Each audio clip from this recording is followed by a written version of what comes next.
Halo Sobat Mediva, semoga sehat lahir batin dan semoga selalu dalam lindungan Allah Subhanahu wa Ta'ala. Amin amin ya robbal alamin. D. Kuda untuk kursus.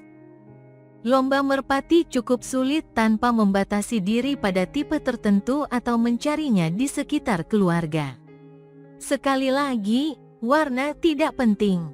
Saya tidak melihat warna ketika saya memilih stok potensial. Pilih berdasarkan warna dan akan siap dikalahkan pada hari perlombaan. Jika ingin mengikuti lomba, kita perlu memilih merpati dari garis juara.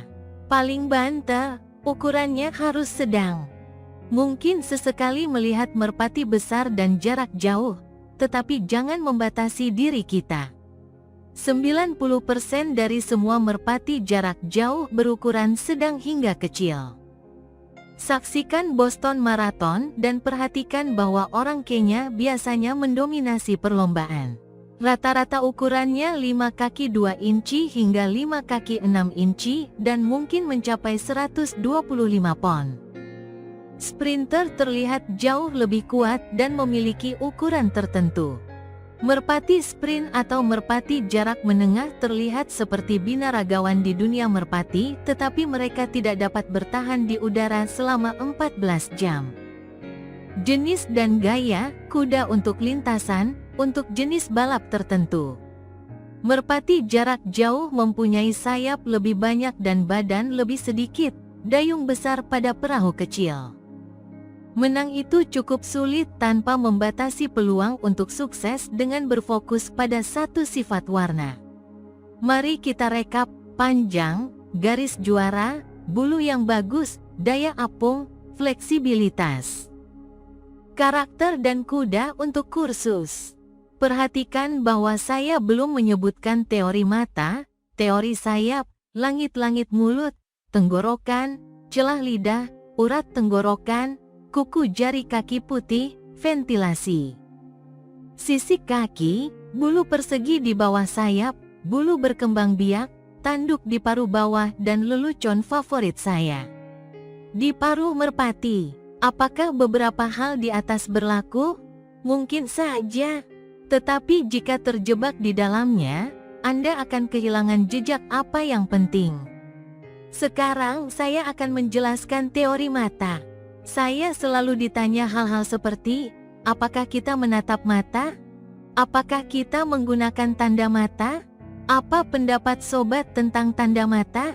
Sebagai permulaan, jika semua hal sama pada dua merpati dan satu memiliki mata yang lebih kaya yang disebut mata berkembang biak, saya memilih mata yang berwarna lebih kaya. Jika saya mempunyai pilihan di antara dua ekor merpati, dan yang satu memiliki mata berkembang biak yang paling spektakuler dalam sejarah perlombaan merpati ini, dan yang lainnya berasal dari barisan panjang juara dengan bulu, daya apung, fleksibilitas dan karakter yang luar biasa, saya akan memilih yang terakhir. Merpati dengan mata yang menakjubkan hanya akan digunakan sebagai pemompa saja.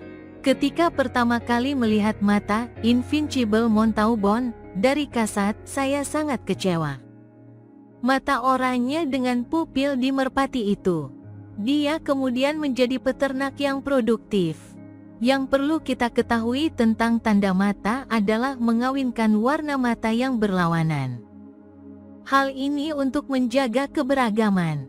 Selain itu, karena mutiara bersifat resesif terhadap warna kuning, kita memerlukan variasi pada merpati.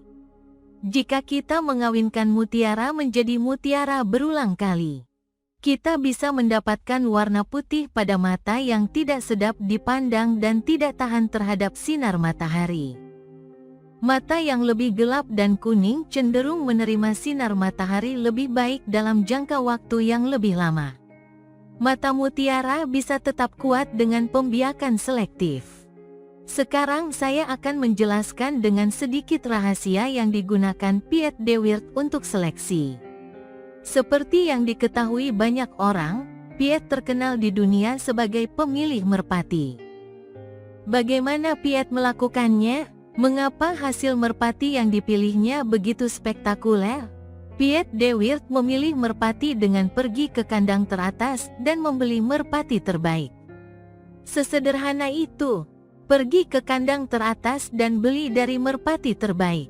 Piet tidak punya rahasia atau proses seleksi khusus.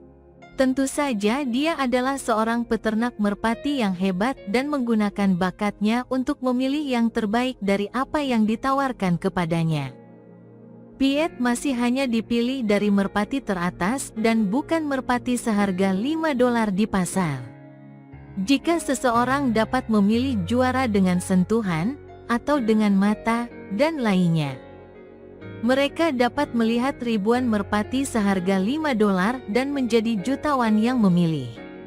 Manfaatkan peluang kita dan belilah dari merpati yang benar-benar bagus. Mengembangbiakan merpati dengan performa terbaik membutuhkan keterampilan, keberuntungan, dan perencanaan yang sangat baik. Oleh karena itu, banyak peternak Amerika yang selalu mencari merpati yang murni, inbrida, garis keturunan, lurus, dan lainnya. Banyak yang mencari generasi tanpa akhir tanpa persilangan. Apa yang dilakukan para juara sejati? Orang-orang hebat dalam suatu perlombaan memelihara barisan merpati yang berkerabat dan terus-menerus menyilangkan darah merpati superstar lainnya. Jika persilangan ini memenangkan kompetisi besar, persilangan tersebut kemudian digunakan untuk pembiakan, dan garis tersebut berlanjut. Jangan takut untuk berkembang biak dari persilangan, apalagi jika mendominasi di arena lomba. Apa kesamaan yang dimiliki merpati? Ganti olahraga berikut ini. Kleine Duck dari Koopman 178 dan Den di ke-584 dari Eniels, Invincible Montaubon dan Bronze of Casat. Juga termasuk semua merpati meleman asli yang terkenal, Bliksem dari Van den Nabil, Daniel dan Dike Prince dari Van Reet, Shadow of Myrtle Love, Dromer of Sablon, dan lainnya. Merpati di atas semuanya merupakan persilangan dan memulai warisan juara dalam perlombaan merpati. Tentu saja, ada banyak merpati kawin yang menjadi peternak terkenal, namun masih banyak lagi merpati persilangan yang memiliki pengaruh lebih besar. Lain kali kita mempertimbangkan untuk berkembang biak dari persilangan. Kesalahan umum saat menyapih. Saya merasa sudah waktunya untuk menunjukkan kesalahan umum yang dilakukan oleh banyak peternak. Bahkan peternak lama, saat menyapih. Saya telah mendengar selama bertahun-tahun bahwa beberapa peternakan, selama masa penyapihan, memaksa bayinya untuk makan biji-bijian besar atau kacang polong secara eksklusif, sebelum memberi makan biji-bijian atau pelet lainnya. Saat saya menyapi ikan saya, perhatian utama saya adalah agar mereka makan sebanyak dan secepat mungkin. Ikan tersebut mengalami stres saat disapih, dan menambah stres dengan memaksa mereka makan kacang maple. Tidak masuk akal. Mengapa anak-anak mendambakan biji-bijian kecil yang tinggi lemak dan atau tinggi lemak, tinggi protein saat disapih? Mereka memakan biji-bijian ini karena alam ingin piik memakan biji-bijian berenergi tinggi tersebut. Selama 40 tahun, dan memelihara merpati selama hampir 45 tahun. Belum ada seekor merpati dewasa pun yang menolak makan biji-bijian besar atau kacang polong. Saya yakin ada beberapa piik berusia 6 minggu yang tidak memakan semua yang disajikan di depannya. Memaksa piik makan biji-bijian berukuran besar saat disapih seharusnya sudah ketinggalan zaman.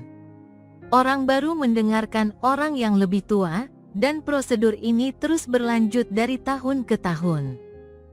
Mulai sekarang berkonsentrasilah pada piik kita untuk makan apapun yang mereka inginkan secepat mungkin.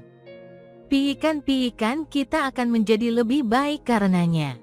Tujuannya adalah mengurangi stres saat menyapih, bukan meningkatkannya. Semoga bermanfaat dan salam merpati lovers.